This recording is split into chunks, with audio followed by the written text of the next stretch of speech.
నమస్కారం ప్రజలారా, మా యూట్యూబ్ ఛానల్. నా పేరు రాజు. ముఖ్యంగా కడపలో జరిగిన మహానాడుకు విపరీతమైన జనం వచ్చిందండి. జనం రావడం, చంద్రబాబు నాయుడు గారి ప్రసంగం, లోకేష్ గారి ప్రసంగం ప్రజల్లో చాలా ఆకర్షణంగా నిలిచినాయి. అలాగే డెవలప్మెంట్ విషయాలు చెప్పుకుంటూ రాయలసీమలో ఎలా డెవలప్ చేస్తున్నాం, మిగతా ప్రాంతాల్లో ఎలా డెవలప్మెంట్ అవుతుంది అనేది కూడా మనకు వివరంగా చెప్పారండి. చంద్రబాబు నాయుడు గారు ఎందుకంటే 75 ఏళ్ళ యువకుడు. ఆయన మాట కానీ నడవ పద్ధతి కానీ ఒక పద్ధతిగా మాట్లాడడం, విపరీతమైన వ్యక్తిగతంగా ఎవరిని మాట్లాడకపోవడం, అది చంద్రబాబు నాయుడు గారి యొక్క స్వేచ్ఛలో మనం ఆకట్టుకోవాలి. ఎవరిని వ్యక్తిగతంగా చూడండి. ముందు పాలనలో 5 సంవత్సరాల కాలంలో వైసీపీ కాలంలో చూడండి, జగన్మోహన్ రెడ్డి గారే వ్యక్తిగతంగా విమర్శించారు. పవన్ కళ్యాణ్ గారిని 3 పెళ్లిళ్ళు చేసుకున్నాడు, కార్లు మార్చినట్టు పెండ్లాలను మారుస్తాడని జగన్మోహన్ రెడ్డి గారు అన్నారు. కానీ ఇప్పుడుండే ప్రభుత్వంలో ఎవరైనా చూడండి, వాళ్ళ వ్యక్తిగత జీవితాల్లోకి ఎవరైనా, లోకేష్ గారు కావచ్చు, చంద్రబాబు నాయుడు గారు కావచ్చు, పవన్ కళ్యాణ్ గారు కావచ్చు, ఎవరైనా వెళ్ళారేమో మీరు ఆలోచించండి. వాళ్ళ వ్యక్తిగత జీవితాల గురించి ఈ ప్రభుత్వంలో మంత్రులు కానీ, ఎమ్మెల్యేలు కానీ, ఎంపీలు కానీ ఎవరూ మాట్లాడలేదు. రాజకీయ పరంగానే మాట్లాడుతూ వచ్చారు. గత పాలనకు ఈ పాలనకు ఉన్న తేడా ఇది. ఇప్పుడు చూడండి, చంద్రబాబు నాయుడు గారు కడపలో మహానాడు పెడితే క్రేజీ, విపరీతమైన జనం, భోజనాలు కూడా మంచి భోజనాలు, వచ్చిన వాళ్ళకి ఏ ఇబ్బంది లేకుండా అన్ని సౌకర్యాలు కల్పించారు. వాళ్ళకు రాయలసీమ డెకరేషన్ ప్రకారం అన్ని వసతులతో చేశారు. అలాగే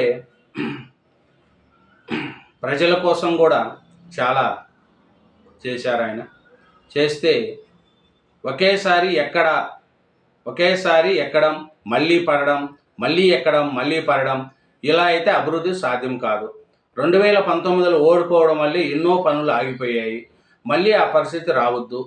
జూన్ 12లోగా రాయలసీమ స్టీల్ పనులు ప్రారంభం. గాలేరు నగరిని కడపకు తెచ్చేందుకు 1000 కోట్లు. కడప భారీ బహిరంగ సభలో ముఖ్యమంత్రి చంద్రబాబు నాయుడు గారు. చూడండి, ప్రజా తీర్పు మనకు బాధ్యత గుర్తు చేసింది. తీర్పును మనం అర్థం చేసుకున్నాం. ఓడిపోయిన పార్టీ ఇప్పటికీ అర్థం చేసుకోలేదు. పార్టీ పాలన ఎలా ఉండాలనే దానికి తెలుగుదేశం ప్రస్తావనే ఒకటి. పాలకులు ఎలా ఉండకూడదో, పార్టీని ఎలా నడపకూడదో అనడానికి ప్రపంచంలోనే వైకాపా. చూడండి, పాలన ఎలా ఉండాలా అనేదానికి తెలుగుదేశం, పాలన ఎలా ఉండకూడదో అనేదానికి వైసీపీ అని నిన్న చంద్రబాబు నాయుడు గారు చెప్పారు. కడపలో కదము తొక్కిన పసుపు సైన్యం. ఎప్పటికీ కంచుకోటపై మళ్ళీ సగర్వంగా ఎగిరిన తెలుగుదేశం జెండా. మహానాడు బహిరంగ సభకు లక్షల సంఖ్యలో జనం, నాయకులు, కార్యకర్తలు వెలువెత్తిన ఉత్సాహం. చూడండి, ఇది చంద్రబాబు నాయుడు గారు విపరీతమైన జనం. లోకేష్ గారు మాట్లాడుతూ ఏమన్నారంటే, అహంకారం వద్దు, ఒద్దిగ్గా ఉండి ప్రజలకు సేవ చేయాలి, అహనాన్ని పక్కన పెట్టి కూటమి బలోపేతం చేద్దాం, వ్యక్తిగత విమర్శలు వద్దండి, ఎవరిని కూడా ప్రతిపక్ష ఆడవాళ్ళ జోలికి కూడా వెళ్ళకండి, వాళ్ళ కుటుంబ సభ్యులను కానీ వాళ్ళని కానీ వ్యక్తిగతంగా దూషించొద్దని నారా లోకేష్ గారు చెప్పారు. వయసులో చిన్నోడైన నారా లోకేష్ గారు కార్యకర్తలకు అలా చెప్తే, జగన్మోహన్ రెడ్డి గారు వయసులో పెద్దోడయ్యి మీరు ఎవరు ఎక్కువ తిడతారో వాళ్ళకు మంత్రి పదవులు ఇచ్చాడు మన జగన్మోహన్ రెడ్డి గారు. 5 ఏళ్ల పాలనలో కొడాలి నాని, వలభనేని వంశీ, అనిల్ కుమార్ యాదవ్, రోజా, జోగి రమేష్, పేర్ను నాని, ఇలా చూడండి, బూతులు తిట్టే వాళ్ళకే పదవులు ఇచ్చారు. మరి లోకేష్ గారు ఏం చెప్తున్నారు? బూతులు తిడితే పార్టీని సస్పెండ్ చేస్తామని లోకేష్ గారు అంటున్నారు. అంటే జగన్మోహన్ రెడ్డి గారికి లోకేష్ గారికి ఉన్న తేడాన్ని నేను ప్రజలు తెలుసుకోవాలనేదే నా కోరిక. ఎందుకంటే వయసు పెరగంగానే తెలుదు. లోకేష్ గారు మంచి చదువుకున్న వ్యక్తి, వినయ విధేయతలు తల్లిదండ్రుల నుంచి నేర్చుకొని ఉన్నత విద్య చదువుకున్నాడు. కానీ జగన్మోహన్ రెడ్డి గారు చదువు లేదు, తల్లిదండ్రుల దగ్గర నుంచి మంచి పద్ధతులు కూడా నేర్చుకోలేదు.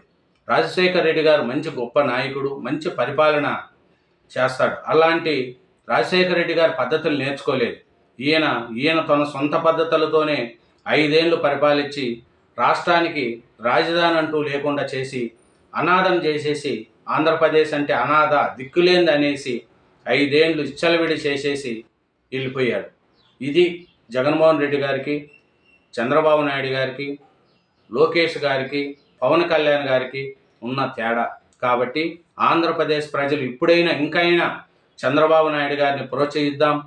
నెక్స్ట్ వచ్చే 2 కూటమి ప్రభుత్వం మళ్ళీ అధికారంలో రావడానికి ట్రై చేద్దాం. అధికారంలోకి వస్తేనే అమరావతి డెవలప్మెంట్ అవుతుంది, వైజాగ్ డెవలప్మెంట్ అవుతుంది, రాయలసీమ డెవలప్మెంట్ అవుతుంది. చంద్రబాబు నాయుడు గారంతా నైపుణ్యం ఉన్న నాయకుడు మన ఆంధ్రప్రదేశ్ చరిత్రలో కాదు, ప్రపంచ దేశాల్లో కూడా పోలిస్తే, మన ఇండియాలోనే పోలిస్తే కూడా చంద్రబాబు లాంటి నాయకుడు లేరు. ఈ హైదరాబాదు ఎలా అభివృద్ధి చెందిందంటే దానికి కారణం చంద్రబాబు నాయుడు గారు. కాబట్టి చంద్రబాబు నాయుడు గారి నాయకత్వాన్ని ప్రోత్సహించాలి. ఇట్లా మహానాడులు ఇంకా గొప్పగా విజయవంతం చేయాలి. చంద్రబాబు నాయుడు గారికి రాష్ట్ర ప్రజలు సహకరించి అతన్ని ప్రోత్సహిస్తే ఆంధ్రప్రదేశ్ మంచి అభివృద్ధి పదంలో నడుస్తుందనేది రాజకీయ విశ్లేషకులు, ప్రజలు అందరూ కోరుకుంటున్నారండి. Thank you very much. నా ఛానల్ను సబ్స్క్రైబ్ చేయండి, నా వీడియోను లైక్ చేయండి. Thank you.